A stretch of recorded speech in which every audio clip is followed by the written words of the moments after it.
Misión Cristiana, la palabra que cambia, internacional. Presenta Doctrina Bíblica.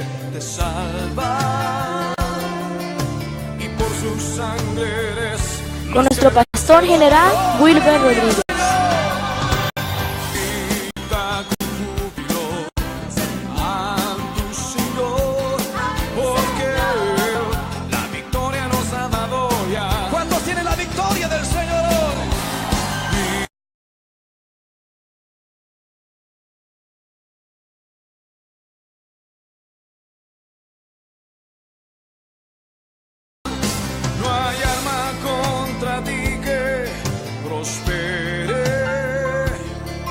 Misión Cristiana, la palabra que cambia, internacional. Presenta Doctrina Bíblica.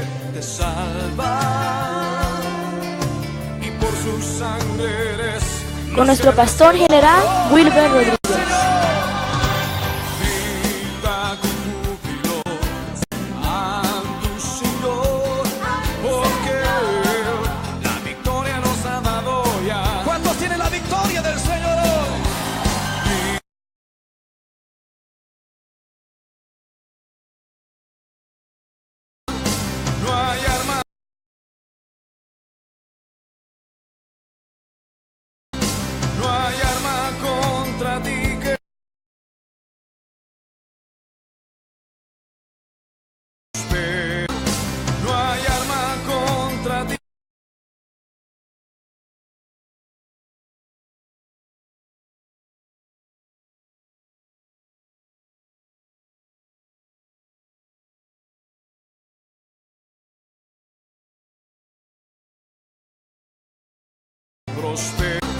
No hay arma contra ti que prospere.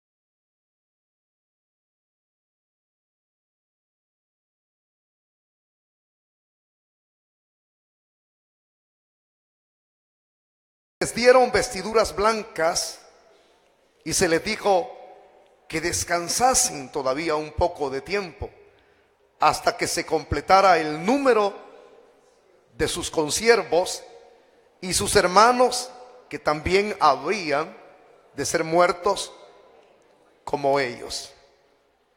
Hasta ahí vamos a dejar la lectura. Por favor, tome su asiento si es tan amable, hermanito.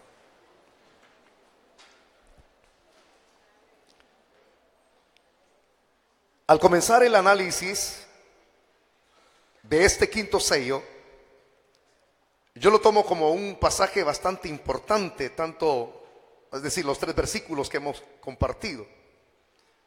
Y si es un pasaje importante, es porque aquí vamos a estudiar, a examinar, hermano, el pensamiento acerca de lo que muchas personas, todavía siendo cristianas, y la mayor parte de personas que no conocen del Señor, los hombres naturales, tienen un pensamiento no coherente con lo escrito en la Biblia, ni coherente con lo que pensamos nosotros que estudiamos la Biblia, ni coherente con lo que Dios piensa.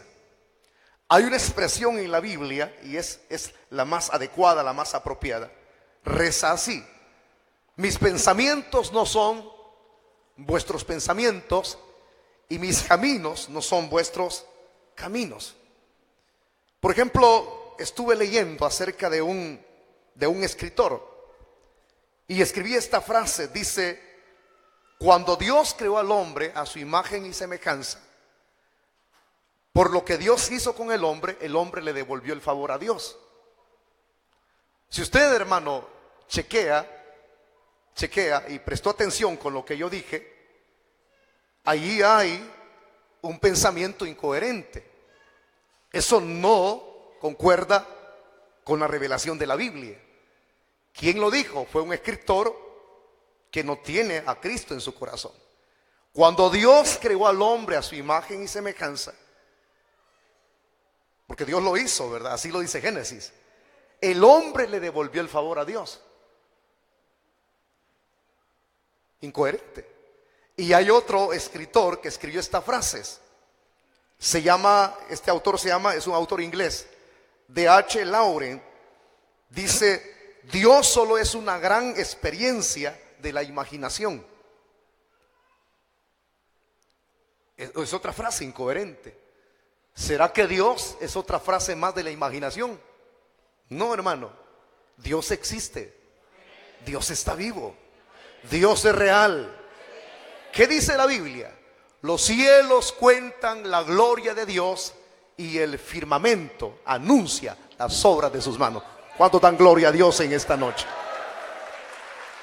Entonces, uno revisa frases de verdad que no concuerdan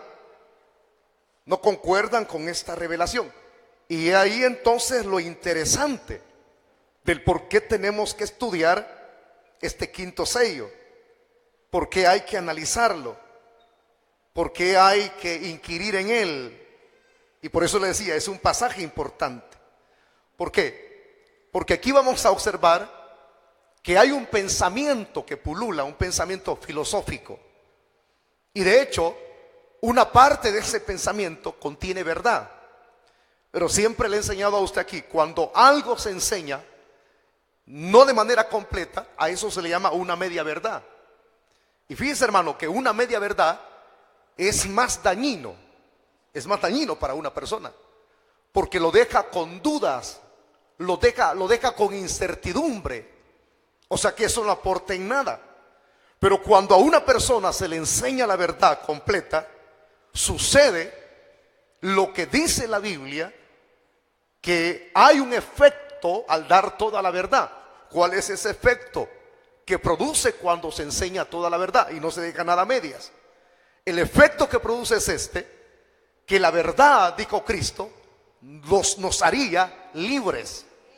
La verdad se libra a cualquier persona. Y por eso es que Pilato, cuando tuvo enfrente al Señor, él tuvo esa interrogante: ¿qué es la verdad?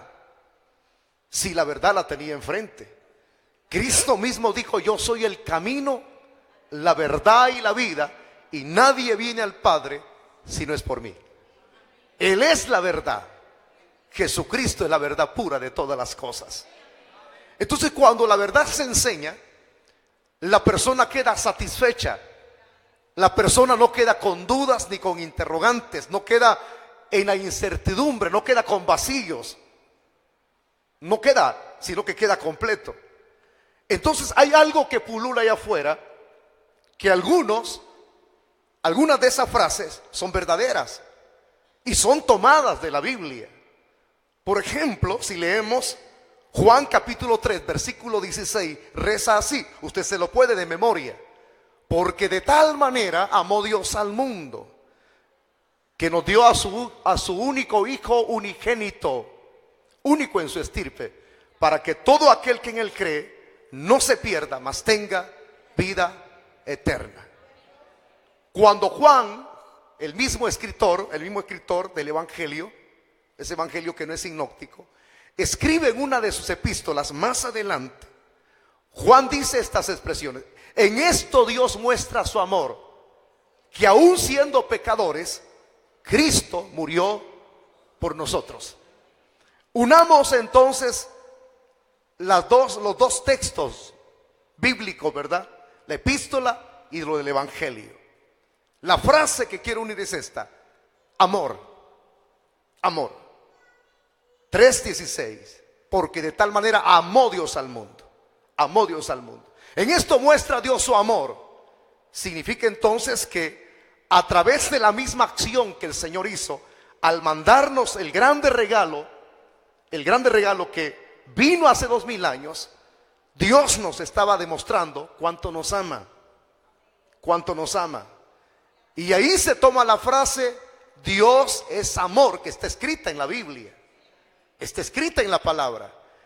Y la otra frase que no a muchos les gusta decirla: Dios es amor, pero también así como es amor, estoy parafraseando, también es fuego consumidor. Entonces las frases bíblicas pululan afuera. Dios es amor. A esa frase que es verdad le añaden. Y ahí es donde se corrompe. Cuando hay añadiduras que no son coherentes con la palabra, eso corrompe, distorsiona, escúcheme, no la palabra, porque la palabra es limpia, corrompe a quien se le enseña. Por eso es que cuando uno le corresponde el enseñar la Biblia, el transmitirla, el darla a conocer, tiene que darla a conocer no con añadiduras.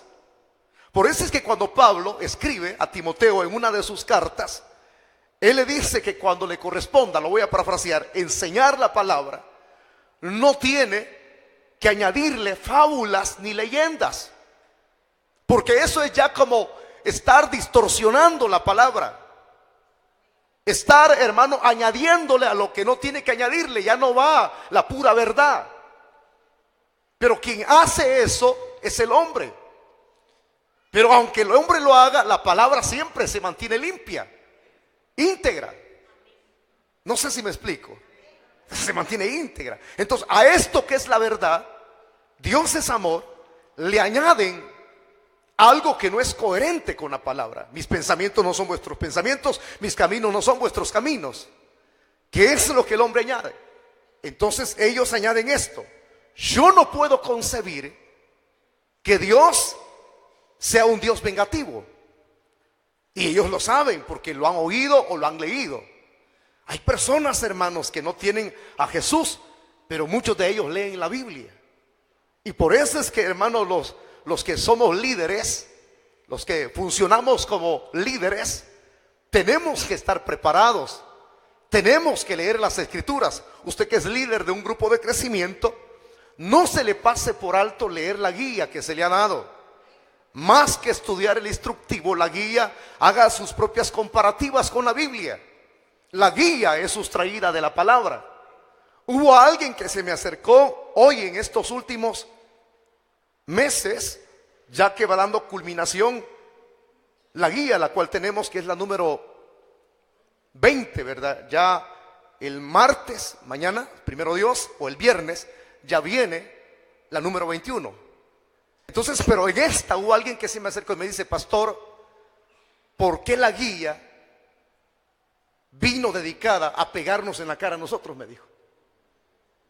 Y no fueron estudios, al principio, estudios evangelísticos para los amigos. Y fue buena pregunta la que me hizo el hermano. Y tuve que explicarle, le dije de esta manera: lo que sucede es que el pastor se fija lo que está sucediendo en la iglesia. Porque entre el círculo eclesiástico se dan disensiones. Hay chisme dentro de la iglesia. Hay rivalidades dentro de la iglesia. Hay personas que andan mal. Entonces, por eso es que fue escrito, temáticas fueron escritas de acorde a la necesidad nuestra. Con los temas evangelísticos ganamos almas, pero ¿de qué nos va a servir ganar a otro para Cristo si nosotros no andamos bien? Los primeros que tenemos que andar bien somos nosotros. Un escritor en los años 70 escribió un libro llamado ¿Por qué no viene el avivamiento? Su nombre es Leonard Ravenhill. Decía estas frases. Decía: nosotros, la iglesia a nivel general en todo el mundo, identificándose con un rótulo, pero todos somos lavados con la sangre de Cristo, los que mantenemos la sana doctrina. Aquí no añado a la sexta, no, aquellos que nos mantenemos en la sana doctrina. Decía estas frases: rogamos en los ayunos, rogamos en las vigilias, en nuestras oraciones individuales, en nuestros devocionales, es decir, en nuestra entrega individual, pedimos a Dios que derrame un avivamiento. La palabra avivamiento es un despertar. En ese despertar hay cantidad de almas que se convierten, se vuelven a Dios, adoran, sirven. Y me recuerdo que yo oraba mucho, hermano, en ese tiempo cuando yo leí ese libro. Lo sigo haciendo. Entonces, pero entendí unas frases contenidas en ese libro. Pedimos por avivamientos grandes, que Dios nos use. Pero muchas veces, al pedir por las almas, descuidamos pedir por nosotros. Y decía él una frase en ese libro: por quienes tenemos que pedir primero para ser despertados, ser avivados, volver a la vida, es por nosotros. Porque dice él, la iglesia está dormida. Está dormida la iglesia. ¿Por qué todos estos ejemplos, hermanos? Son ejemplos que nos ayudan a entender muchas cosas para poder no descuidarnos de la vocación a la cual hemos sido llamados. Cuando impartamos la verdad, estudiemos antes, oremos para que Dios nos use, porque no es las expresiones que hemos aprendido de memoria lo que va a salvar las almas, sino la búsqueda, el pagar el precio. Quien redarguye se llama el Espíritu Santo. Cuando usted esté hablando, las almas van a quedar cautivadas. Quien va a convertir las almas no es usted, no soy yo, sino que es el poder de la palabra, hermanito. Se tiene que dar la verdad completa. Esa tiene que ser nuestra preocupación, el esmero de cada líder para poder partir bien el pan, para poder dar una buena disertación.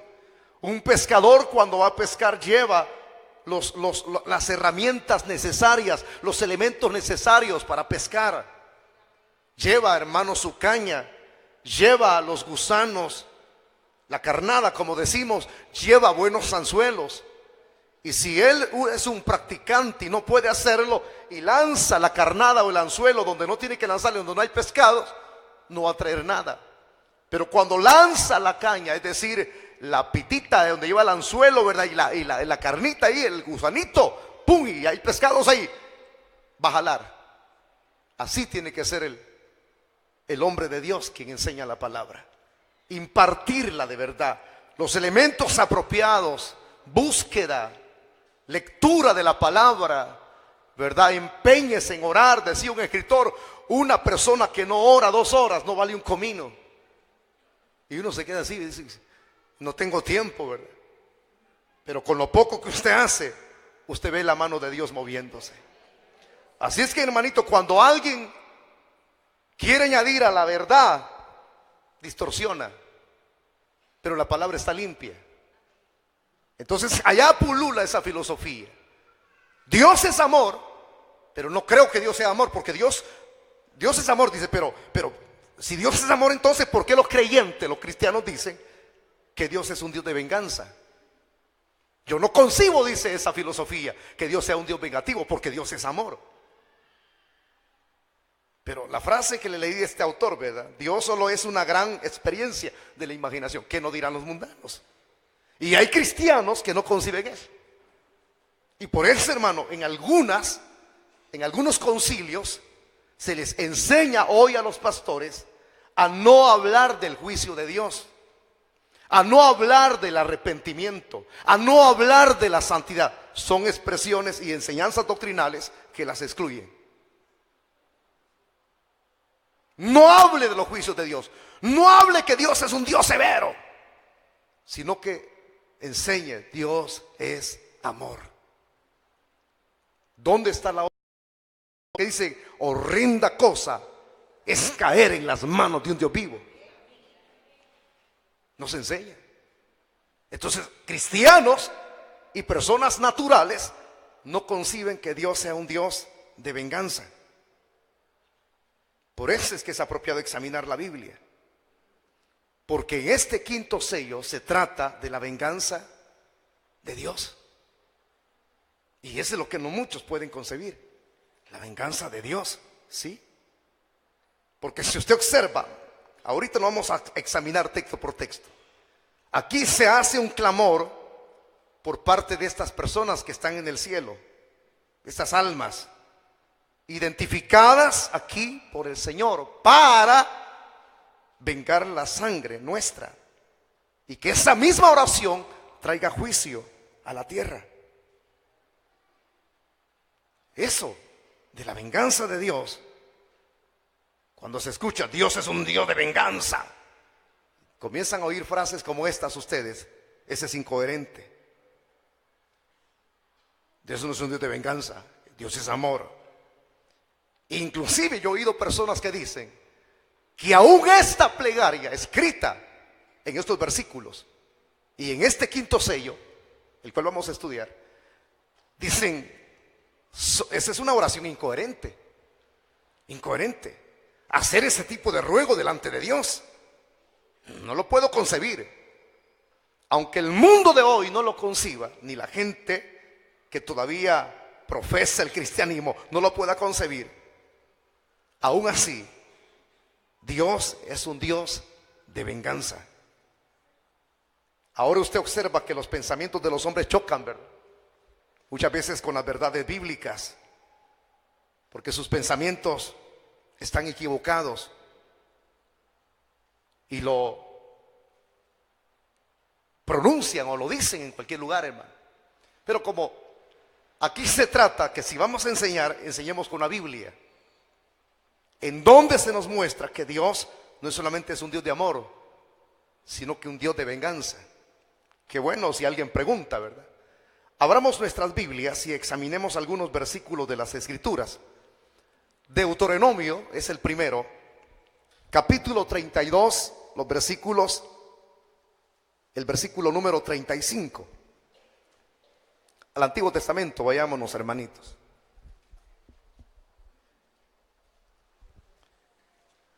Cuando lo tenga, entonces usted me responde y dígame: hermano, sí, ya lo encontré. Yo no.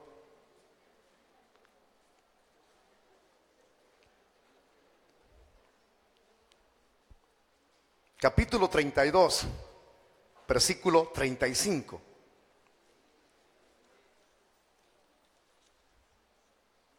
Léalo conmigo, por favor, hermano. No lo lea con la vista, a voz en cuello. Mía, dice el Señor aquí, es la venganza. ¿Y qué más? Usted sabe qué significa retribución, ¿verdad? Es el pago. A su tiempo, su pie resbalará, porque el día de su aflicción está cercano. Y lo que les está preparado se apresura. Ahora, saltéese estos versículos que le voy a indicar. Lea hasta el verso número 43 de ese mismo capítulo. Dice: alabad naciones a su pueblo, porque él vengará la sangre de sus siervos y tomará venganza de ¿quiénes? De sus enemigos. Aquí está hablando de un Dios que es vengador, hermano. ¿En dónde queda entonces ese tipo de filosofía? Vea, que pulula, vuelvo a repetirle, en muchos círculos eclesiásticos. ¿Acaso no leen la palabra? No, es que Dios es amor. No, Dios jamás te va a tocar un cabello. Dios es un Dios vengativo, hermano. Y la oración que aparece aquí en la apertura del quinto sello no es incoherente. Más adelante vamos a explicarlo con mayores detalles. Veamos otra porción del Antiguo Testamento. Vayámonos al Salmo 79. Ahí está cerquita. Salmo 79. Chequee el versículo número 10 del Salmo 79.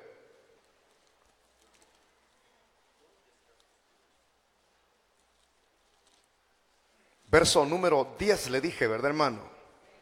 Entonces léalo conmigo, por favor. Porque dirán las gentes: ¿dónde está tu Dios?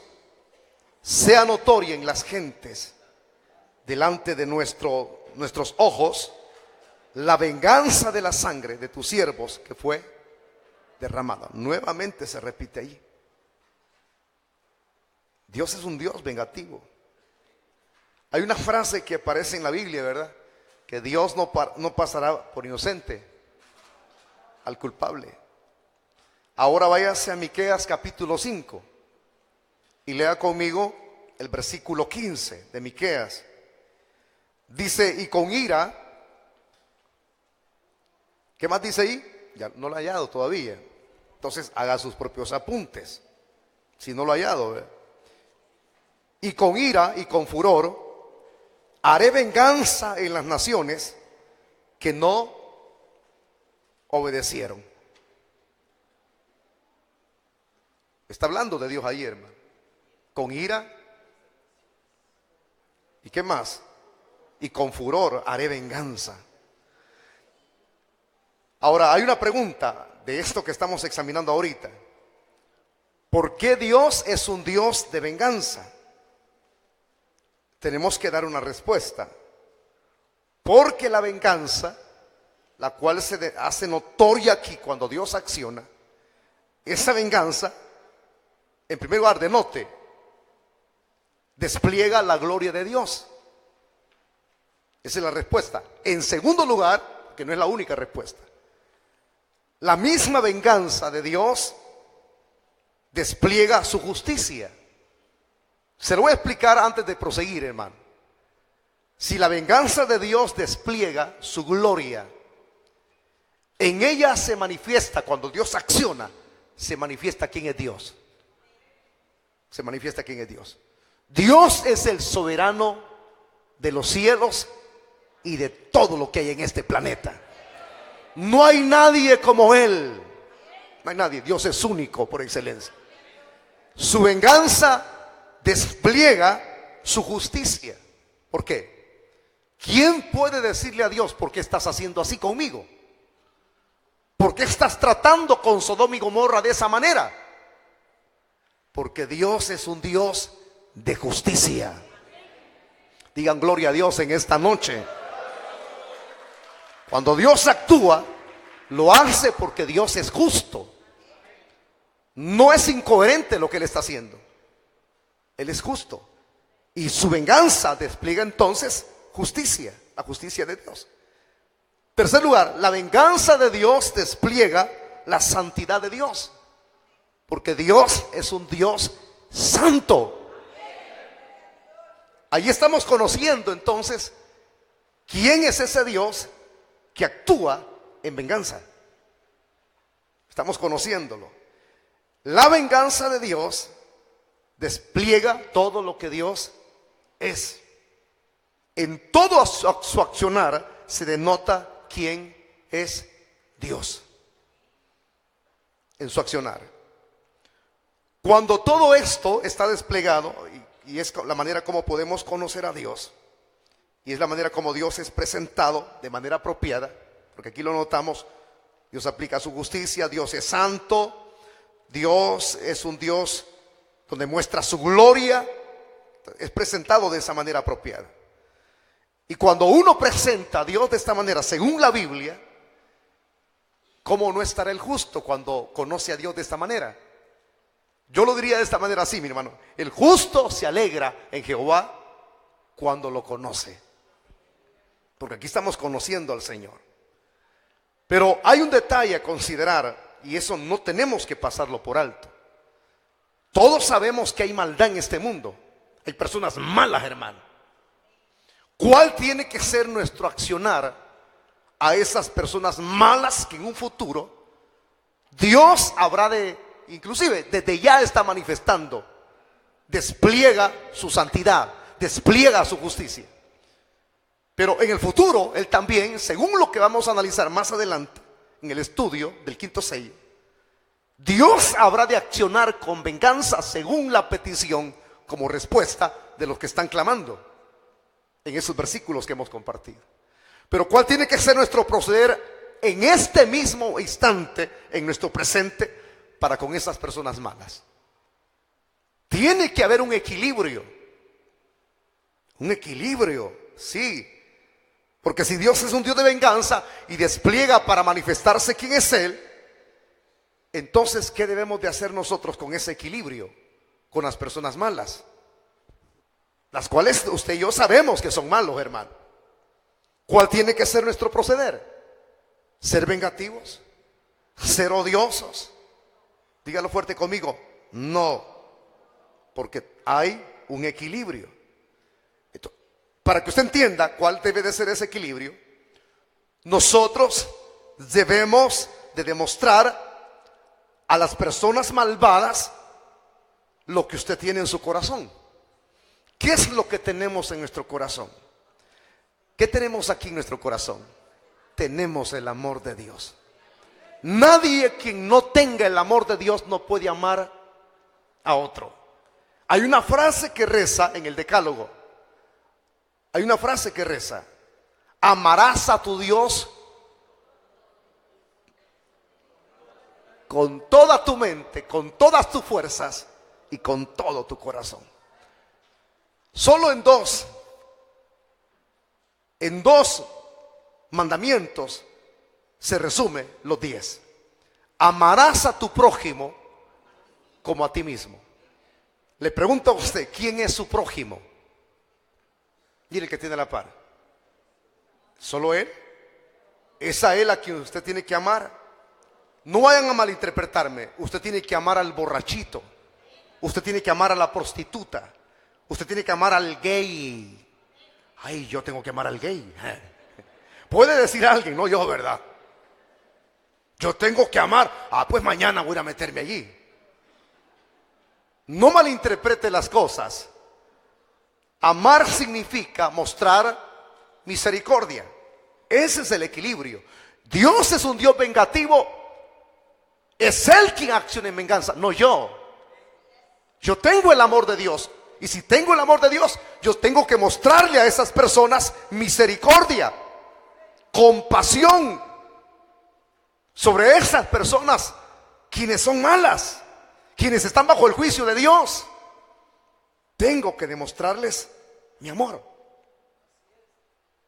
¿Me entienden, hermano? Su prójimo no es solamente el que está aquí adentro, sino el que está allá afuera, su vecino. Levánteme una de sus manos, repita conmigo esta frase: ahora entiendo que tengo que amar a quien sea. Abra su Biblia en Romanos capítulo 12 y quiero que lea conmigo un versículo contenido allí, el versículo 19. Es el equilibrio que tenemos que mantener. ¿Qué dice el verso 19 del capítulo 12 de Romanos? ¿Cuál es el consejo hacia nosotros? No os venguéis vosotros mismos, amados míos, sino dejad lugar ¿a qué? A la ira de Dios, porque escrito está: mía es la venganza, yo pagaré, dice el Señor. Es decir, que cuando alguien te haga mal, tú y yo queramos hacer ese proceder negativo, dice: no os venguéis vosotros mismos, amados míos, si no dejad lugar a la ira de Dios. ¿Cuál tiene que ser mi proceder? El equilibrio, amarlo. A ellos es donde el Señor nos envía a predicarles el evangelio. A los enemigos. A los enemigos. Y qué lindo es, hermanos, que si el mismo enemigo, quien te ha hecho daño, te pide de comer, dale de comer. Si te pide de beber, dale de beber. Pastor, usted está contradiciendo. No, así lo dice Proverbios. Dale de comer, dale de beber. No, yo no. Ahí es donde choca nuestro comportamiento con la palabra. Y por eso es necesario ser enseñados, ser confrontados con la verdad. Y cuando alguien actúa de manera incoherente, a pesar de haber sido enseñado con la palabra, no le ha amanecido. No le ha amanecido. Porque hay personas que paran un semblante, hermano, que se les hincha esto, peor que el cuerpo de un sapo. Que hacen unas caras tan horribles que se les denota rápidamente qué es lo que están transmitiendo. Y es donde uno está actuando de manera incoherente, ¿verdad? Si alguien me ofende, yo tengo que perdonar a quien sea. Y si me pide que beber, hay que darle de beber. Sí, yo le daría de beber, pero con una chispa del diablo adentro, hermano. Yo le haría comer, pero ahí en medio del pan, ¿verdad? En medio de la tortita, de la salchicha, un pedazo de bocado. Ese no es el proceder de un cristiano, hermano. El proceder de un cristiano tiene que ser distinto.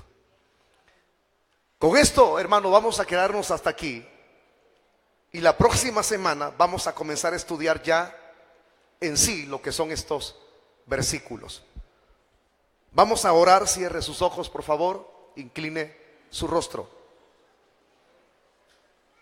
Así, con nuestros rostros inclinados y nuestros ojitos cerrados, vamos a orarle a nuestro Padre Celestial. Eterno Dios que estás en el cielo, Señor, te damos las gracias por tu grande amor y tu grande misericordia. Padre, aquí estamos recibiendo tu palabra. Yo ruego ahora que tu Espíritu abra los corazones de los que no te conocen a ti, Señor. Levánteme una de sus manos, por favor. Todos los que estamos aquí, levántenme una de sus manos. Los que están caídos del Evangelio, repitan conmigo esta oración. Los que no son cristianos y han venido como amigos, repitan conmigo esta oración. Se le llama la oración del penitente. Diga conmigo en esta noche: Padre Celestial, yo me arrepiento de mis pecados. Me humillo delante de tu presencia, Señor, y te pido perdón. Ahora te abro las puertas de mi corazón y te recibo como mi Salvador y como mi Señor. Creo que eres Dios y creo que la sangre la cual derramaste de tu cuerpo en el madero me limpia de todos mis pecados. Señor, yo quiero ser diferente. Cámbiame ahora. Quiero servirte. Quiero vivir para ti. Ahora, Señor, gracias por el don de la vida eterna que tú me das en tu Hijo Jesucristo. Amén y amén. Si el Hijo os libertare, seréis verdaderamente libres, dice la Biblia. Si ahora alguien ha sido libre al haber repetido la oración conmigo, levántenme su mano las personas que hicieron la oración conmigo, por favor. Levántenme su mano las personas que repitieron, ya sea para rendirle por primera vez su vida a Cristo o reconciliarse. Levántenme la mano los que repitieron la oración conmigo. Ahí donde usted está sentadito, levánteme su mano si usted hizo esta oración conmigo. O póngase de pie, no hizo la oración, pero quiere rendirle su vida a Cristo. Y usted sabe que usted necesita reconciliarse porque anda más para allá que para acá. Y así usted no puede llevar una comunión con Dios. Rompió la comunión. El pecado hace separación entre Dios y los hombres. ¿Habrá alguien en esta noche quien necesite reconciliarse? Póngase de pie ahí a la par de su asiento. Si hay alguna persona que necesite reconciliarse, necesite de Dios, póngase de pie. Póngase de pie. Si Dios le está llamando, no posponga esta oportunidad, la cual Dios le está brindando en esta noche. ¿Hay alguien? Es la última invitación que hago. ¿Hay alguna persona? Entonces vamos a orar. Padre, te damos las gracias por la enseñanza de tu palabra, Señor. En las tinieblas huyan ante ti. Ministerios Asociados, la palabra que cambia, internacional, presentó la poderosa palabra de salvación. Él venció